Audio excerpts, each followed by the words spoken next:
First, though, tonight, South Carolina lawmakers could soon force school districts to make special needs school buses safer.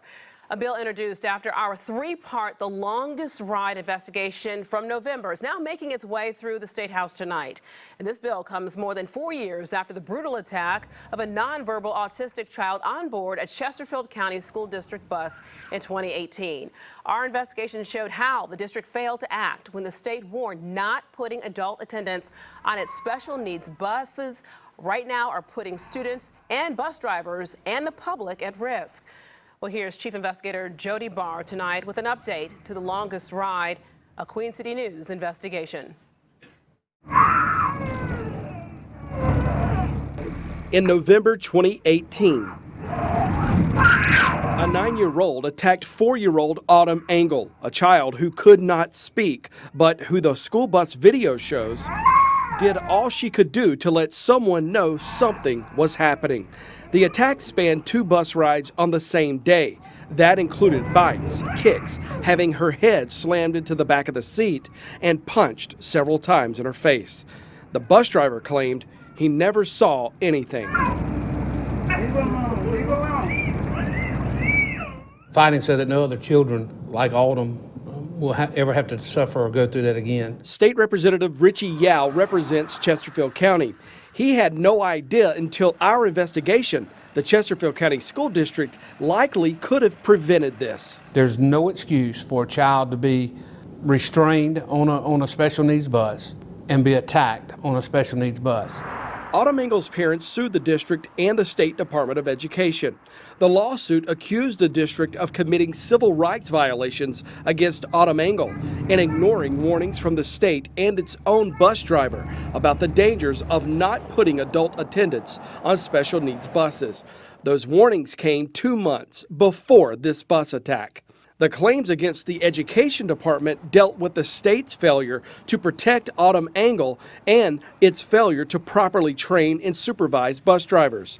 The district and the state paid Autumn Engel's family $2.2 million to settle the lawsuit. We need to go a step further. We need to make it safe for our children, just as we would any other situation, and that's what we're doing with pre-draft legislation. We've dropped a bill that would require an attendant to be on the special needs bus if a child is restrained.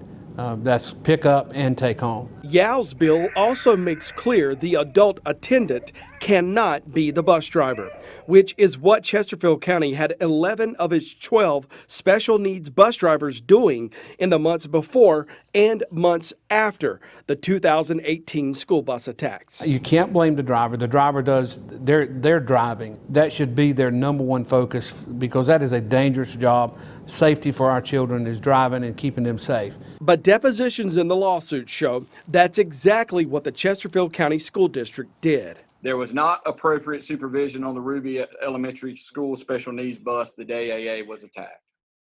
Yes, Mr. Sires did not display the kind of supervision that I feel like he should have. The Chesterfield County Sheriff's Office charged bus driver Ronnie Sires with unlawful neglect of a child, accusing him of failing to address why Autumn Engel was screaming. Raise your right hand, please.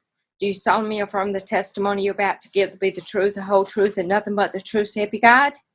I do. It took Autumn Engel's attorney 6 hours over 2 days to depose Chesterfield County School District Superintendent Dr. Harrison Goodwin. Goodwin admitted his administration never told parents about the state's warnings. As a parent, do you believe that the parents of the children on these special needs buses had a right to know about the danger when you found out about it?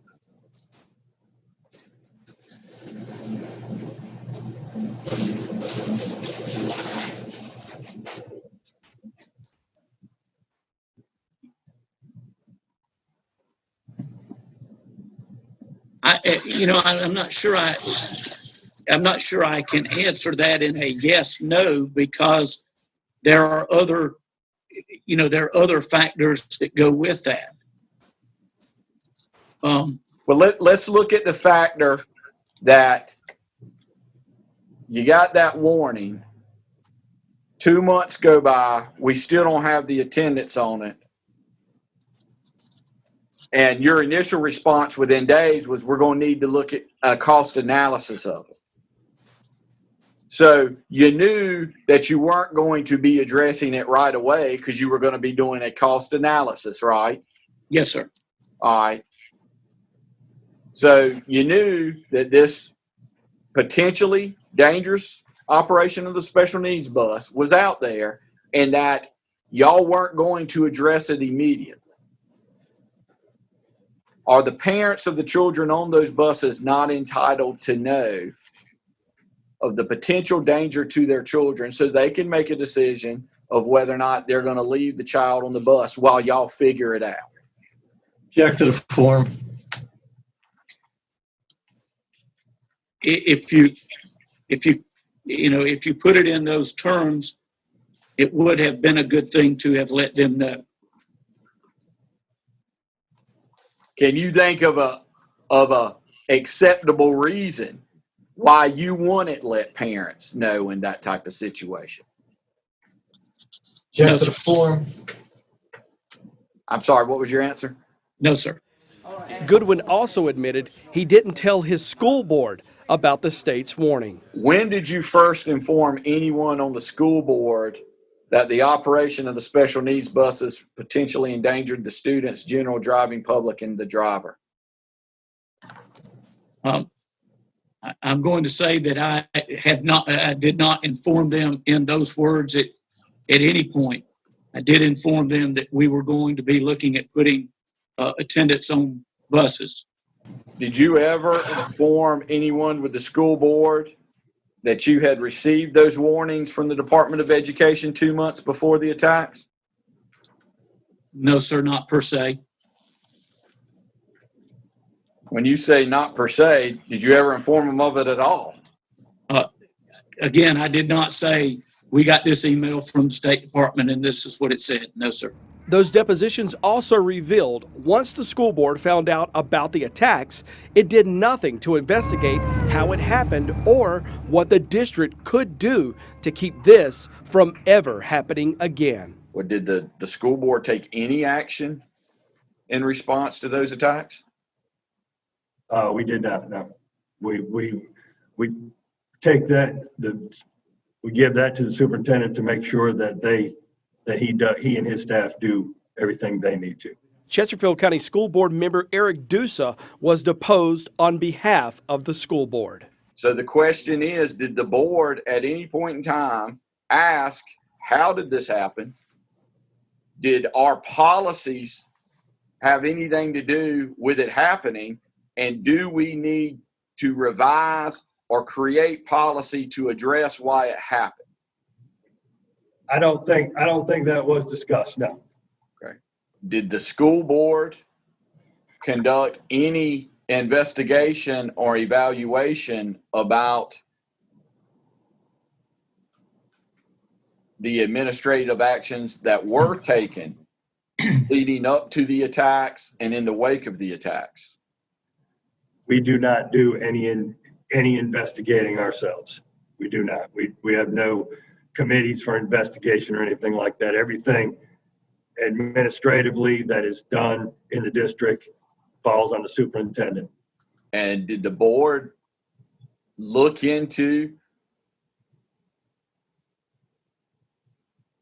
why these attacks happened, any of the action leading up to it, or the response in the wake of it, in performing any of its evaluative duties?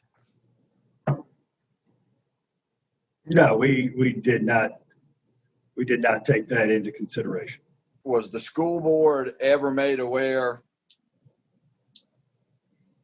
of the idea that had there been an adult attendant on that bus, that these attacks would have either been prevented or, if not completely prevented, caught very quickly so that the attacks did not continue to the extent they did? Object to the form. No, we were not informed of that. The South Carolina House Speaker assigned Representative Richie Yow's special needs bus bill to the Education and Public Works Committee. There is no date set yet for when lawmakers will begin to debate the bill. Dr. Harrison Goodwin would not talk to us for this report, but his personal attorney responded to decline the interview. The Chesterfield County School District didn't put attendants on all its special needs buses until 2 years after these attacks. The district told me it still does not have a written policy requiring adult attendance, but it's something the district now chooses to do. Representative Yow hopes to take that choice away from school districts by making it illegal to operate a special needs bus without another adult on board.